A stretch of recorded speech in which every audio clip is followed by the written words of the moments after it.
मेरा नाम मंजू है। मेरी शादी विनोद से हुई थी। मैं बहुत खूबसूरत थी। मेरी शादी होकर जब मैं ससुराल आई तो मेरी खूबसूरती देख गांव के सभी आदमियों के होश उड़ गए थे।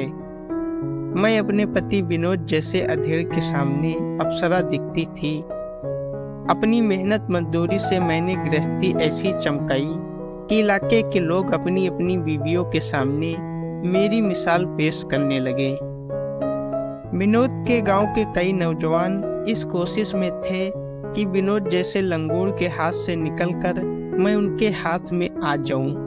वे मुझसे शादी तो नहीं कर सकते थे, अलबत्ता मुझे रखैल बनाने के लिए हजारों रुपए लुटाने को तैयार थे। धीरे धीरे समय गुजरता रहा और मैं एक बच्चे की मां बन गई। लेकिन मेरी देह की बनावट और कसावट पर बच्चा जनने का रत्ती भर भी फर्क नहीं दिखा। गांव के मंचलों में अभी भी मुझे हासिल करने की पहले जैसे ही चाहत थी। तभी जैसे बिल्ली के भाग से छींका टूट पड़ा। विनोद एक दिन काम की तलाश में शहर गया और सड़क पार करते हुए एक ट्रक की चपेट में आ गया। ट्रक के भारी भरकम पहियों ने उसकी कमजोर काया को चपाती की तरह बेल कर रख दिया था। विनोद के क्रियाक्रम के दौरान गांव के सारे मंचलों में मेरी हमदर्दी हासिल करने की होड़ लगी रही।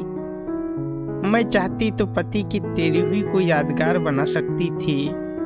गांव के सभी साहूकारों ने मेरी जवानी की जमानत पर थैलियों के मुंह खोल रखे थे, मगर मैंने वफादारी कायम रखना ही पति के प्रति सच्ची श्रद्धांजलि समझते हुए सब कुछ बहुत किफायत से निपटा दिया। मेरी पहाड़ सी विधवा जिंदगी को देखते हुए गांव के बुजुर्गों ने किसी का हाथ थाम लेने की सलाह दी, मगर मैंने किसी की भी बात पर कान न देते हुए कहा, मेरा मर्द चला गया तो क्या, वह बेटे का सहारा तो दे ही गया है। बेटे को पालने पोसने के बहाने ही जिंदगी कट जाएगी। वक्त का परिंदा फिर अपनी रफ्तार से उड़ चला। मेरा बेटा रोहित अब गांव के प्राइमरी स्कूल में पढ़ने जाने लगा था और मैं मंचलों से खुद को बचाते हुए उसके बेहतर भविष्य के लिए मेहनत मजदूरी करने में जुटी थी।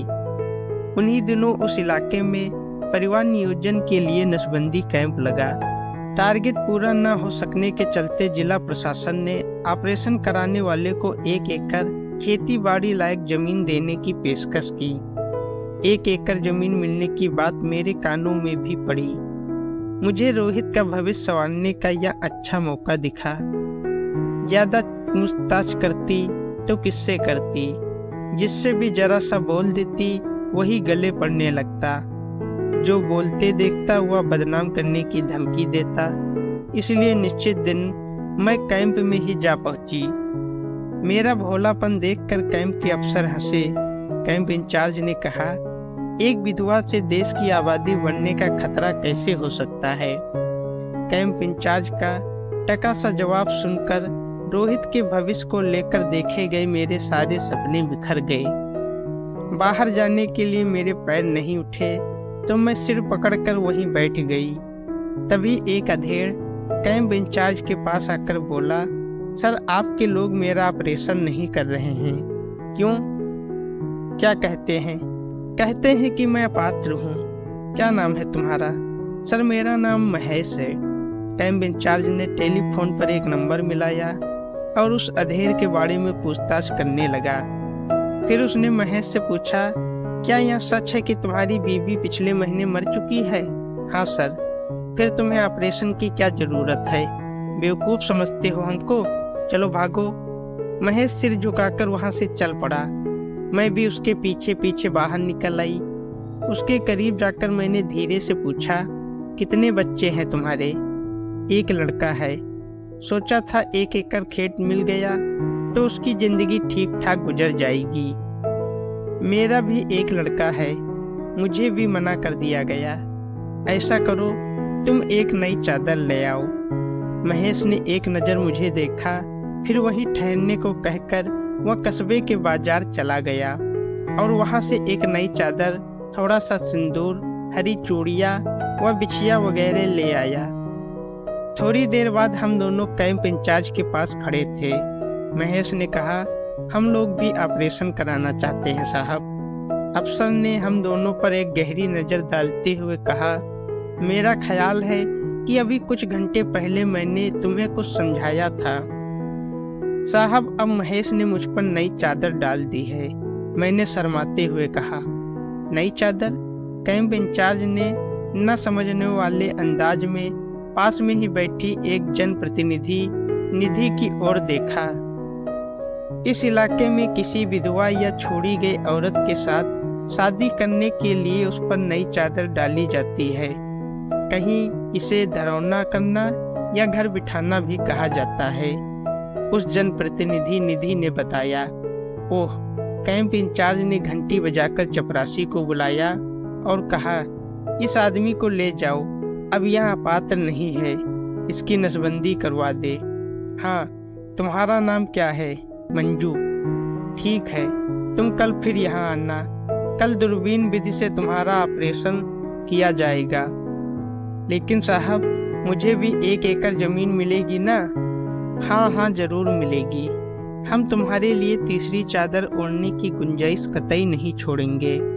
मैं नमस्ते कहकर खुश होते हुए कैंप से बाहर निकल गई तो जनप्रतिनिधि ने कहा, साहब, आपने एक मामूली सी औरत के लिए कायदा ही बदल दिया। निधि जी, यह सवाल तो कायदे कानून का नहीं, आबादी रोकने का है।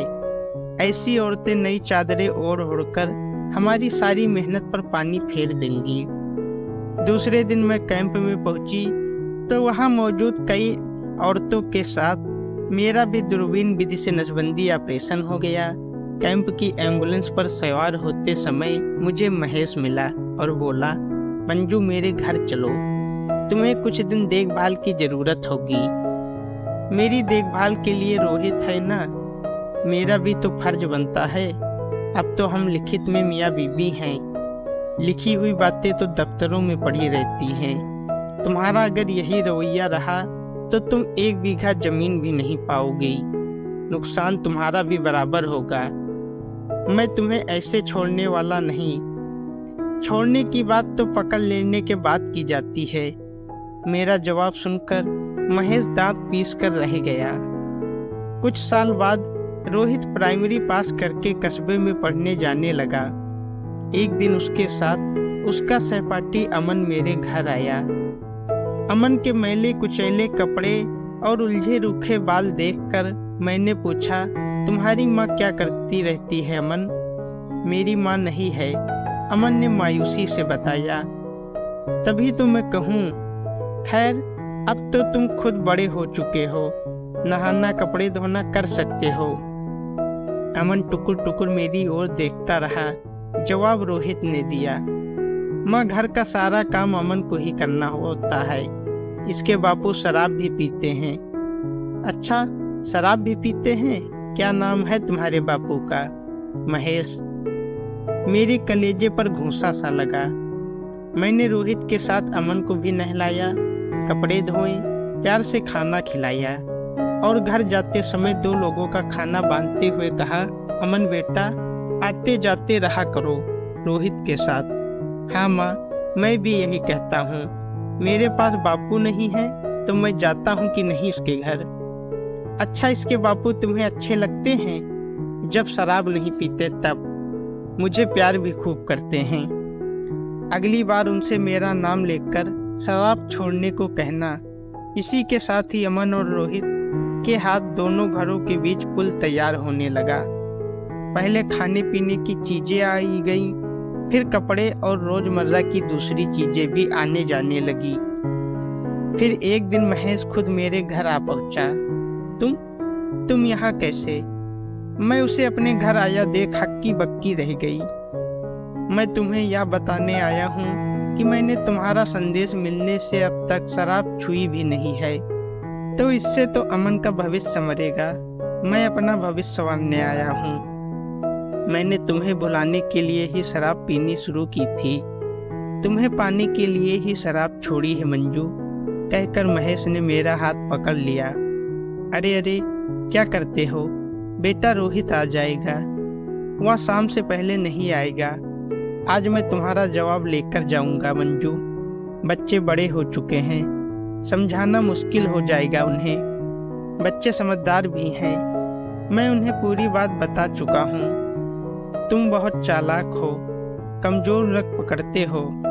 मैंने पहले ही कह दिया था कि मैं तुम्हें छोड़ूंगा नहीं। महेश ने मेरी आंखों में झांकते हुए कहा। मेरी आंखें खुद ब खुद बंद हो गईं। उस दिन के बाद महेश अक्सर अमन को लेने के बहाने मेरे घर आ जाता। रोहित की जिद पर मैं अमन के घर भी आने जाने लगी। जब हम दोनों रात में भी एक दूसरे के घर में रुकने लगे तो दोनों गांवों के लोग जान गए कि महेश ने मुझ पर नई चादर डाल दी है। अमन, रोहित और महेश बहुत खुश थे। खुश तो मैं भी कम नहीं थी, मगर मुझे कभी कभी बहुत अचंभा होता था कि मैं अपने पहले पति को भूलकर महेश की पकड़ में आ कैसे गई।